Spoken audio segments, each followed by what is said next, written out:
Hello and welcome to Awaz News. I am Kubra Ali and I'll be taking you through big news across Canada.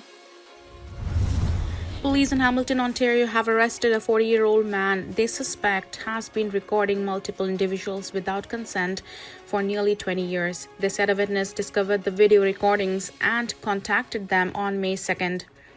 A preliminary review of the materials revealed multiple recordings depicting individuals in private settings without their knowledge or consent. Investigators said in a news release on Wednesday, noting that they seized a number of electronic devices. A spokesperson for Hamilton Police said investigators are still waiting for judicial authorization to determine the number of videos. Police said that the recording devices were hidden in locations where individuals had reasonable expectation of privacy. They also revealed that the recordings date back as far as 2007 and as recently as 2025. Jason Mercado, 40, of Hamilton, was arrested and charged with 3 counts of voyeurism.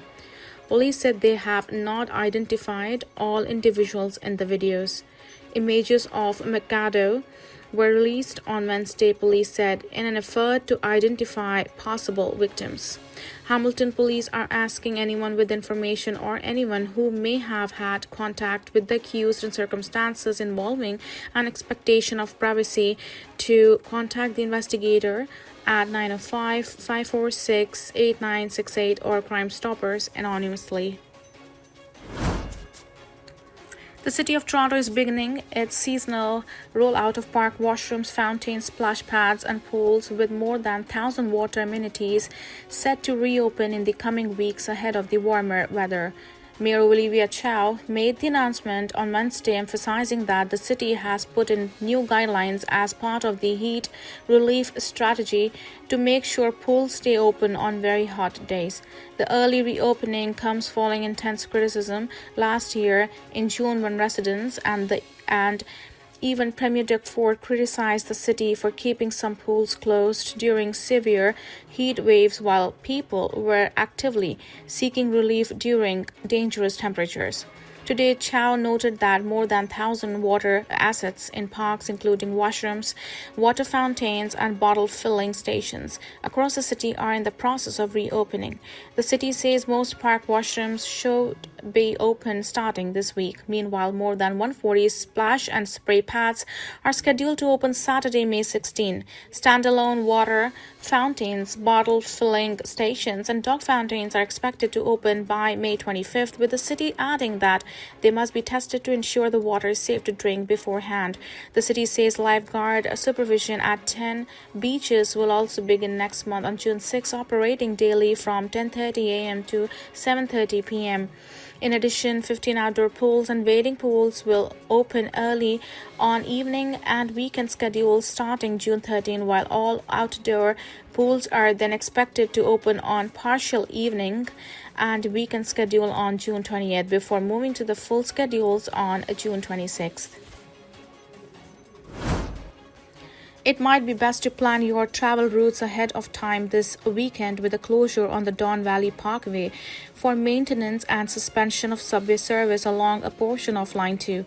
The Don Valley Parkway will be closed both ways from Highway 401 to Jarvis Street ramp on the Gardiner Expressway all weekend long as the city plans to carry out infrastructure maintenance and prep the roadways for the FIFA World Cup. The closure begins on Friday at 11 p.m. and will not reopen until 5 a.m. on Monday. The planned shutdown also coincides with the shutdown on a portion of Line 2 as well as services changes across GO Transit's train network. According to city officials, the work on the Don Valley Expressway is part of an effort to prepare the city's roadways for the upcoming FIFA World Cup and maintain expressway infrastructure. Those taking the TTC will also see disruptions and schedule adjustments starting this weekend. The TTC has announced that Line 2 Bloor Danforth will be closed between Kipling and Jane stations on Saturday for planned signal work. Regular service is expected to resume Sunday at 8 a.m. Those taking the GO train could be in for some relief as officials have announced increased service Saturday for soccer fans heading to BMO Stadium as Toronto FC take on Inter Miami CF. 6 additional GO train trips along Lakeshore West will be added on game day. Prime Minister Mark Carney acknowledged that the Canadian auto industry is facing challenges due to U.S. tariffs.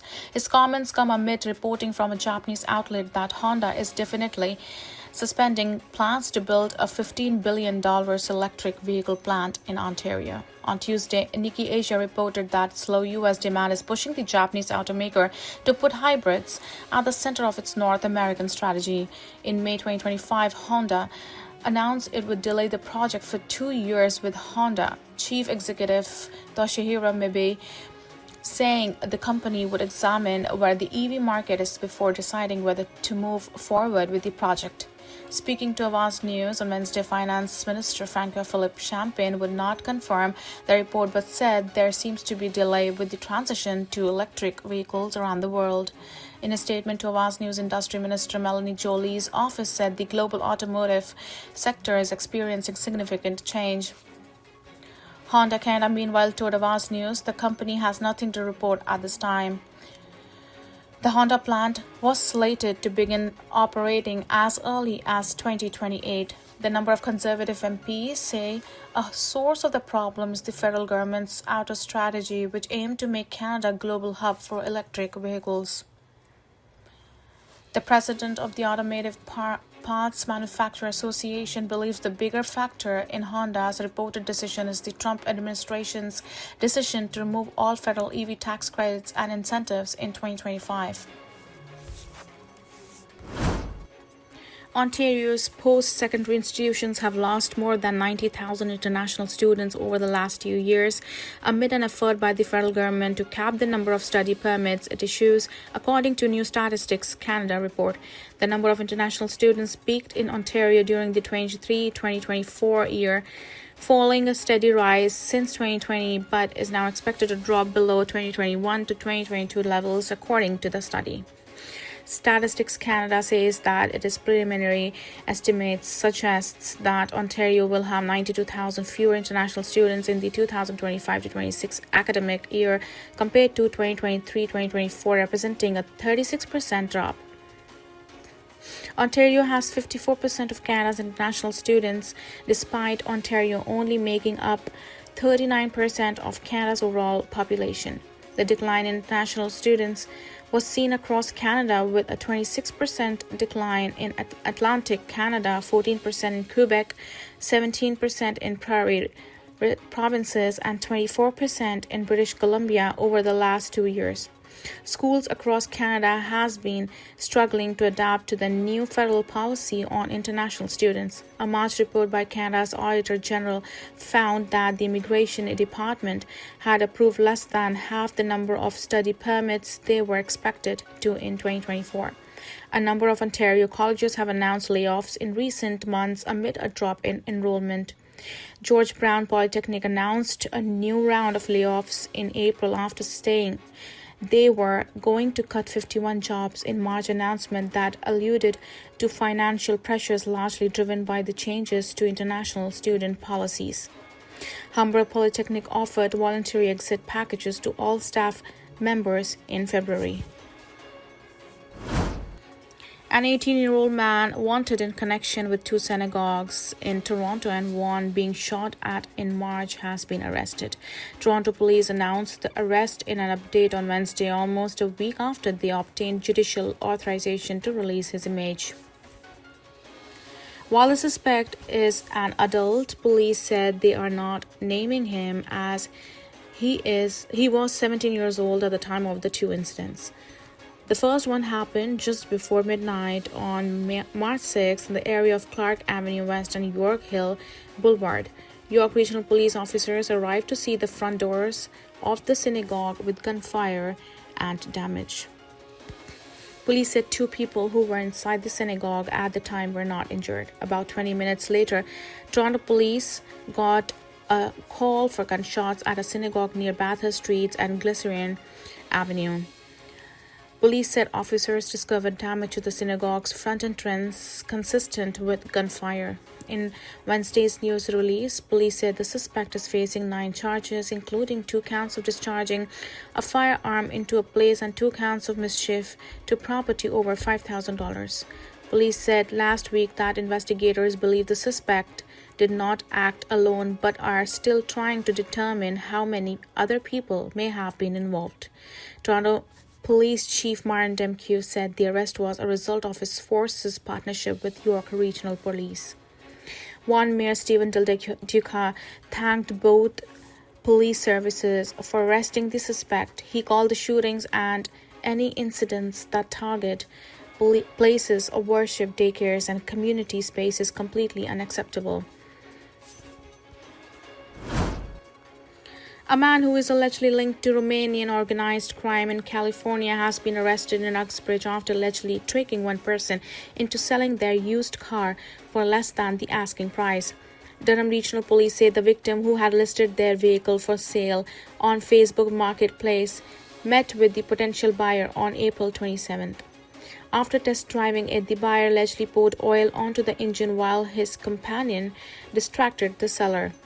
In the end, the victim agreed to sell their vehicle for less than the original asking price. Investigators say they believe the incident is a case of a dirty oil scam in which fraudsters tamper with used vehicles they intend to buy to make a lower offer. 5 days later, Durham police said the vehicle was reportedly listed on Facebook Marketplace at nearly the original price, and the odometer reading was about half of its legitimate mileage. Officers located and arrested the suspect the same day without incident. Magos Constantin, 38, of Romania, has charged with fraud over $5,000, mischief, possession of a property obtained by crime over $5,000, traffic in property obtained by crime over $5,000, altering the odometer of a motor vehicle, and using a plate not authorized for a motor vehicle. The charges have not been tested in court. Thank you for tuning in. I'm Kubra Ali. I'll see you back tomorrow, same time, same channel. Have a good night.